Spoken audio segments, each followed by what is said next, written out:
ప్రభుత్వ కార్యాలయాల్లో ప్రజలు పనులు చేయాలంటే లంచాలు మరుగుతున్నటువంటి ఏదైతే ప్రభుత్వ అధికారులు ఉంటారో వాళ్ళందరూ కూడా ఇప్పుడు ఏసీబీ వాళ్ళకి చెప్పుకున్నారని చెప్పుకోవచ్చు. నిన్నటికి నేను చూసుకుంటే శ్రీకాకుళం జిల్లా లావేరి మండలంలో ఒక విఆర్ఓ ఘటన అయితే మరొక ముందే ఇప్పుడు గనులు భూగర్భ శాఖకి సంబంధించినటువంటి సర్వేయర్ అయితే సుమారు 5 లక్షల లంచం తీసుకుంటూ కూడా ఏసీబీకి చిక్కినటువంటి వైనం అయితే ఇప్పుడు చర్చనీయాంశంగా మారిందని చెప్పుకోవచ్చు. ఏదైతే అనకాపల్లి జిల్లా గనులు భూగర్భ శాఖకి సంబంధించినటువంటి ఆఫీసులో సర్వేయర్గా పనిచేస్తున్నటువంటి మురళీకృష్ణ అనే వ్యక్తి అయితే ఆ సర్వేయర్ అయితే ఒక ఆసామి దగ్గర నుంచి కూడా 5 లక్షలు తీసుకుంటూ కూడా ఈరోజు రెడ్ హ్యాండెడ్గా ఏసీబీ అధికారులు పట్టుకున్నటువంటి వైనం అయితే చర్చనీయాంశంగా జరిగిందని చెప్పుకోవచ్చు. మొత్తానికి ఈ అంశంలో చూసుకుంటే అతను 15 లక్షలు డిమాండ్ చేశాడు. ఒక క్వారీ లీజ్ ఆపరేషన్ కోసం అయితే 15 లక్షలు డిమాండ్ చేశాడు. గత 4 నెలల నుంచి కూడా ఈ ప్రాసెస్ అనేది ఏదైతే సర్వేయరు అట్లాగే ఏదైతే అప్లికెంట్ దారుడు మధ్య నెగోషియేషన్ జరుగుతున్నటువంటి క్రమంలో అయితే ఏదైతే అనకాపల్లి జిల్లా ఉండి రూరల్ ప్రాంతంలో ఉన్నటువంటి ఒక క్వారీ వేసినటువంటి ఆసామి అయితే ఏసీబీకి ఆశ్రయించారు. ఇట్లా నాకు 4 నెలల నుంచి కూడా ఈయన తిప్పించుకుంటూ కూడా సదరు అప్లికేషన్ అనేది ప్రాసెస్ చేయాలంటే 15 లక్షల రూపాయలు డిమాండ్ చేస్తున్నాడు అంటూ కూడా ఏసీబీ అధికారులను ఆశ్రయించాడు.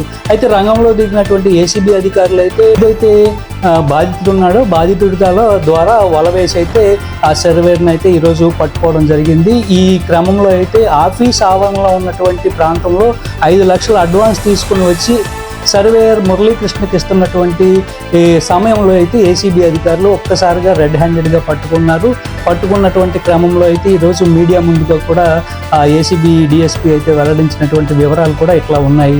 అయితే ఈ విధంగా చూసుకుంటే గతంలో కూడా ఈ మురళీకృష్ణ అనే అతను 2018లో కూడా విశాఖపట్నం ఏసీబీ అధికారులకు చిక్కి ఇప్పటికి కూడా ఆయన ట్రయల్ కేసు రన్ అవుతూ ఉంది. అలాగే ఈ మురళీకృష్ణ అనే అతను కూడా ఇప్పుడు టెక్కలి గనులు భూగర్భ శాఖలో కూడా ఈయన పనిచేసి ఉన్నారు. అక్కడి నుంచి కూడా ఈయన వాతావరణం కూడా అంతా కూడా ఫ్రాడ్ వాతావరణంగా కూడా అభివర్ణిస్తూ ఉన్నారు. అదేవిధంగా చూసుకుంటే ఇతని పైన చాలా అభియోగాలు ఉన్నాయి.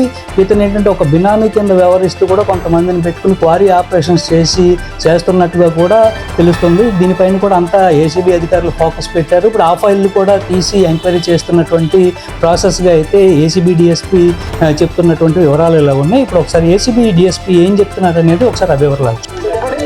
అనకాపల్లి తుంపాల గ్రామానికి చెందినటువంటి ఒక కంప్లైంట్ మా వద్దకు వచ్చి రిపోర్ట్ ఇవ్వడం జరిగింది. వారు చాలా కాలం క్రితం సుమారు 4-5 మాసాల నుంచి అప్లికేషన్ పెట్టుకున్నారు. ఒక క్వారీ లీజు నిమిత్తం ఊడేరు గ్రామం అనకాపల్లి మండలానికి చెందినటువంటి ఆ ఊర్లో ఆ లీజు నిమిత్తము ఆ సదరు అప్లికేషన్ మనీ కట్టేయడం జరిగింది. ప్రాసెస్ ఫీ కట్టేశారు.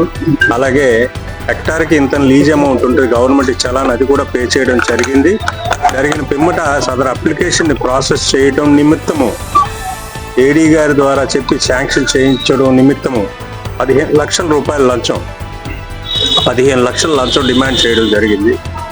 అందులో భాగంగా ఒక 5 లక్షల రూపాయలు అడ్వాన్స్గా ఈరోజు తీసుకురమ్మని చెప్తే ఆ అడ్వాన్స్ లంచం డబ్బులు ఇవ్వడం ఇష్టం లేనటువంటి కంప్లైంట్ మా వద్దకు వచ్చి మొన్న రిపోర్ట్ చేయడం జరిగింది. మేము ఎంక్వైరీ చేసుకొని సదరు మురళీకృష్ణ గారిని ఈరోజు ఆ కంప్లైంట్ ఎవరైతే ఉన్నారో వారు 5 లక్షల రూపాయల లంచం ఇస్తుండగా రెడ్ హ్యాండెడ్గా పట్టుకోవడం జరిగింది. ఈ ఆఫీస్ పక్కన ఉన్నటువంటి ఖాళీ ప్రదేశంలో అతనికి రమ్మన్నాడు. వచ్చి 5 లక్షలు తీసుకుంటుండగా మేము వచ్చి రెడ్ హ్యాండెడ్గా పట్టుకోవడం జరిగింది. అతని వద్ద నుంచి మురళీకృష్ణ గారి వద్ద నుంచి 5 లక్షల రూపాయల లంచం డబ్బులు స్వాధీనం చేసుకున్నాం. అలాగే ఆ కేసుకి సంబంధించినటువంటి ఫైల్ని కూడా మేము స్వాధీనం చేసుకున్నాము. దర్యాప్తు కొనసాగుతుంది. అలాగే అతన్ని రేపు ఏసీబీ విశాఖపట్నం వారి కోర్టులో రిమాండ్ నిమిత్తము హాజరుపరుస్తాం. అదేవిధంగా ఎవరైనా సరే ఏ ప్రభుత్వ అధికారి అయినా సరే లంచం డబ్బులు ఆశిస్తే ఇమీడియట్గా ఏసీబీ వారికి టోల్ ఫ్రీ నెంబర్ ఉంది 1064 1064 ఈ నెంబర్కి కాల్ చేసి ఇమీడియట్గా తెలియపరిస్తే మేము తప్పనిసరిగా చర్య తీసుకుంటాం. ఫిర్యాదు పేరు మేము గోప్యంగా ఉంచుతామండి. ఎందుకంటే ఫిర్యాదుని